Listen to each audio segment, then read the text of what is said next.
Refactoring AsyncIO code in Python can be tricky, especially when you need to preserve non-blocking behavior while improving readability.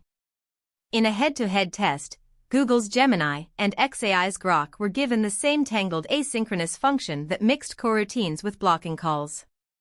Gemini produced a clean refactor using AsyncIO.gather and explicit error handling, while Grok opted for a more concise version with context managers and type hints.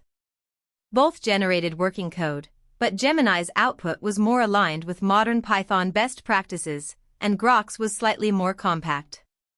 The real difference emerged when handling edge cases. Gemini added fallback logic for failed tasks, whereas Grok assumed perfect execution. For production refactoring, Gemini's thoroughness wins, but Grok is faster for prototyping.